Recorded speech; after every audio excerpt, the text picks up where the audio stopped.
Lennon Miller. Favoured transfer speculation around this player.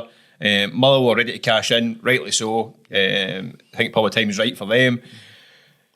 Loads of clubs mentioned now, including Celtic and maybe Rangers sneaking in there, I don't know. Should these guys stump up for Lennon Miller? Yes, this is the easiest question I've ever asked.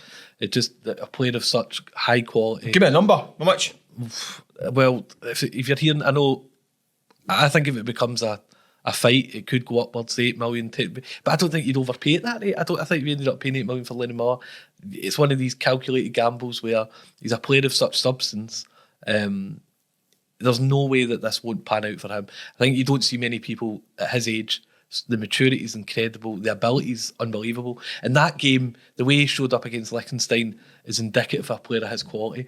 You're talking about the end of season nature of these games. Young teenager coming on and just demanding. And I think every club, look at the teams that have been in. Tony Bloom, St Jawa were one of the teams that were obviously interested. If Hearts had the budget, they probably would be interested. But he's shown up in teams that scout well. Udinese, Watford, that era.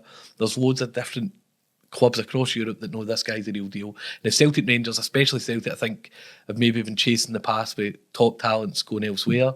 I think it'd be a foolish move maybe not to really push the boat out for Lennon Miller. If you were a signing guru, what would you be paying for him? How high would you go? Well, this is the thing. I think, listen, £6-8 million a lot of money domestically. But I think Celtic have got previous of spending that kind of money. They spent £11 million on the Engels.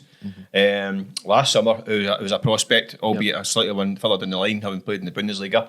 I think it's a no-brainer. I think Celtic should go and get him. I think he's on his upward trajectory to the top. I think you're looking at the ghosts of John McGinn in the past, and it's a slightly different situation, I think, because nobody really thought that John McGinn was going to go and be what he became at that point in time. We all knew he was a good player. I don't think if he said back then even that he was going to become an established Premier League star, captain in Aston Villa, Champions League and all that stuff. I don't think we all thought that was going to happen, and he's been brilliant to get to that level. Whereas Lennon Miller, he's on an upward path. If he goes to Celtic, that's not his final port of call. He's 18 years old. He's only 19 next month. I think it would be a shrewd investment because I think it would be a kind of very low risk investment because he would play eventually, and I think at some point Celtic would cash in and make more money on him anyway.